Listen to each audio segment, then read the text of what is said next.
Naimbang nga bigat, naimbang nga aldaw ya amin apo kakabsat. Good morning, magandang araw sa inyong lahat. Kay Palhal, Abibi, Suklal, Alatol, ka alas yung mga video. Good morning to all of you guys. Kung may Suzuki Boxman Street kayo at nawala ang minor ng Suzuki Boxman Street 125 nyo, ay may solusyon po dyan guys. So ipapakita ko sa inyo guys, ito kasi nawalan siya ng minor. So papaanda rin natin guys.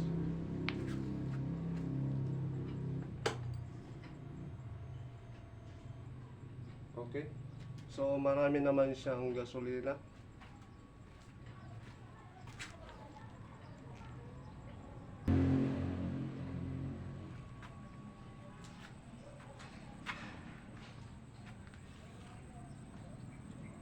Yan, 3 bar naman siya. So i-start natin.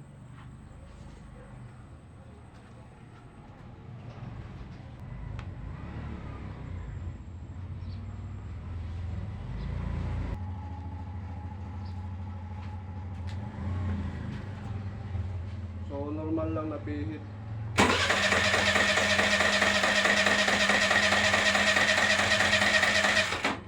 So wala siya. So kung papaandal nito, kailangan natin na revolusyonan para andal siya.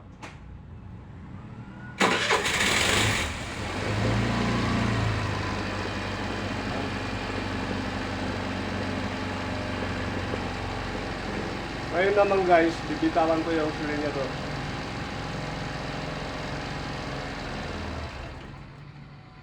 Okay, nawala yung minor niya guys.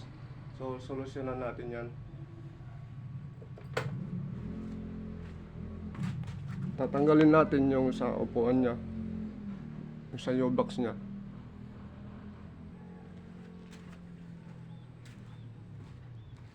So buksan natin. Yan. So papakita ko sa inyo guys kung saan yung mga tatanggalin na tornilyo.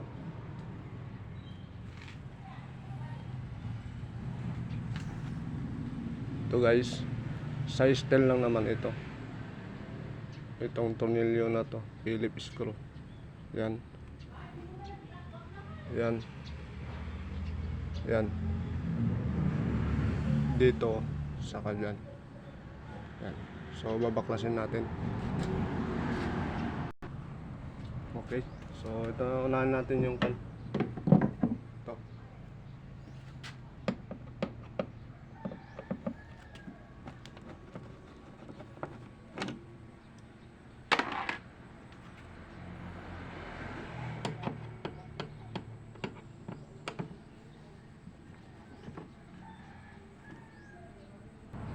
Okay, sunod naman ito.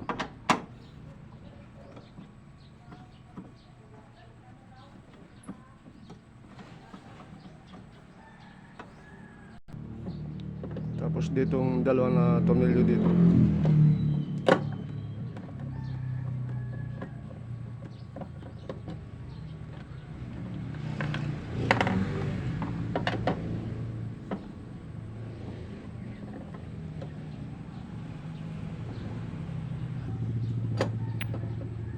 Okay. So tatanggalin na natin. Tanggal na lahat guys yung tornilyo.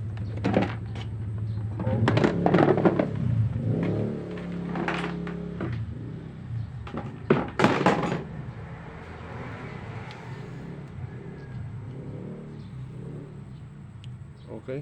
So ito po yung makina ng Suzuki Boxman Street. Madumi siya. So lilinisan muna natin guys bago natin hanapin yung cause ng hindi pagtanggal ng minor, nawalan siya ng minor.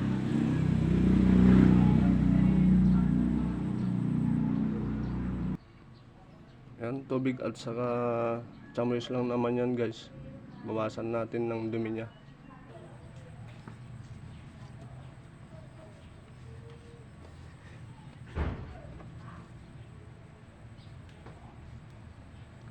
Ito naman kasi guys, yung mga Suzuki Boxman, ECU ang mga gamit nito. So samantalang sa mga carb naman, carburetor. fuel injection ang gamit ng mga ito. Bali ito, may pin din siya. Pares din sila ng ng carb, may pin din siya. So titingnan natin guys.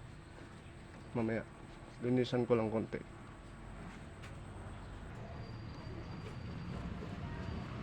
So ayan guys, almost done na siya. Okay, malinis na. So ito naman guys, ito yung IC nya. So titingnan natin guys. Babaklasin natin to. Ito yung IC nya. ICU ng Suzuki Boltzmann Street 125. Ito. So ang gamit niya, Phillips screw lang ito guys. So ito yung gagamitin guys na Phillips screw. Okay. Tapos ito naman guys ng size 6 ito. Yan. So bali yung pihit ng tornilyo ng Phillips pag ganun. Pag ganun yung ikot niya. Okay, pababa.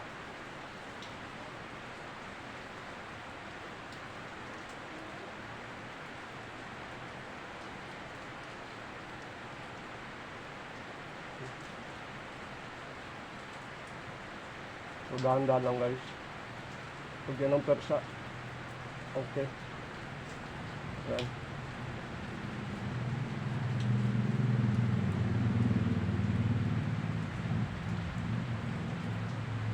Iwasan malaglag ang tornilyo.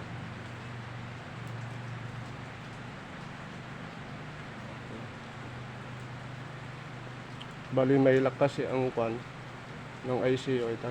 Yan lock.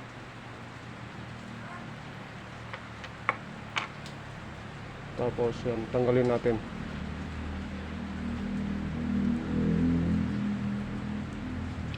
Okay. Ayan, nakikita nyo guys, nag-spray.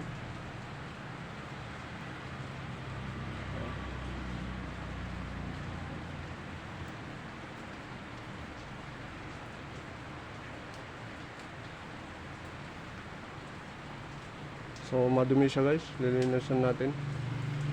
Ito kasi guys yung pin nya, yung pinaka pin ng ECU. Yan, fuel injection.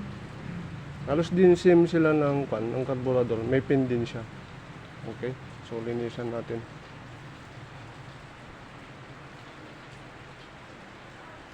Yan, weapon lang yan guys, konting linis lang yan.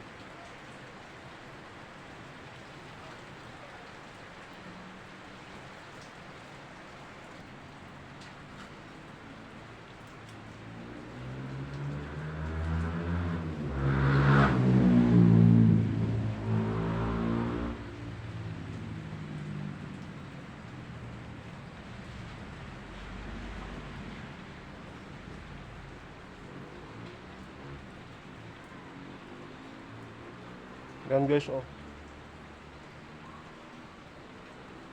Oh, madumi.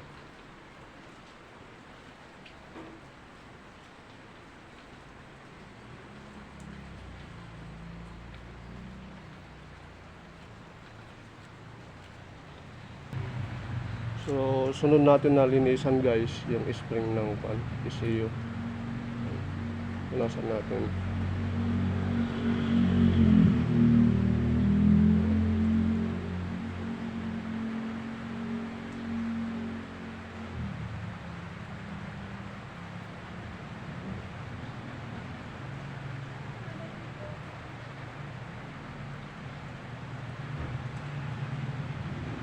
Okay, malinis na siya. So ito naman guys, ito. So ibalik natin sa isagad natin. Yan. Yan.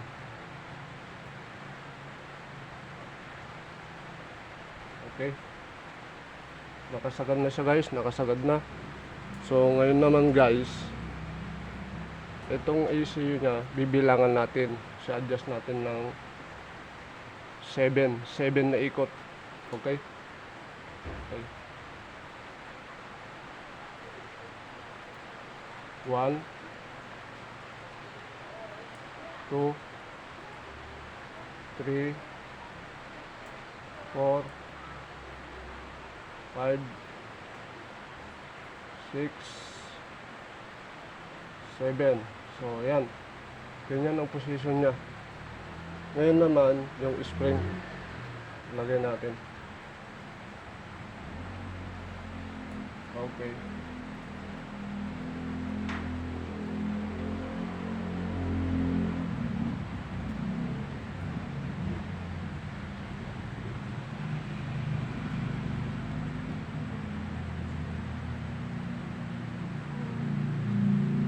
Okay.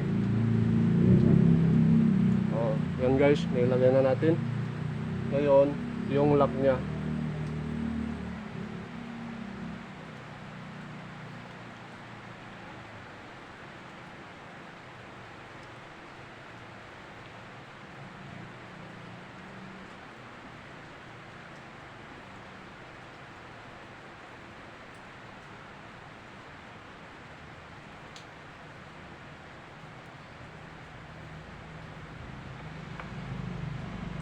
Higpitan natin.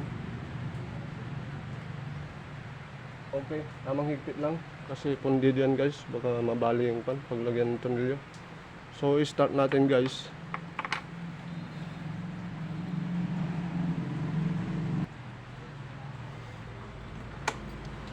Okay, hintayin na matapos yung tulong niya, yung sabi niya. So, yan siya guys. Yan, naka-on yung panel niya.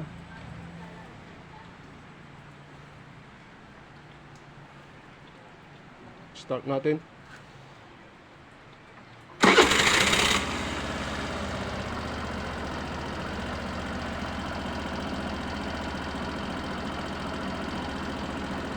So kung nakatulong sa inyo guys yung simpleng tips na ito, ay pa-like, pa-share at pa-subscribe naman at pa-follow na lang.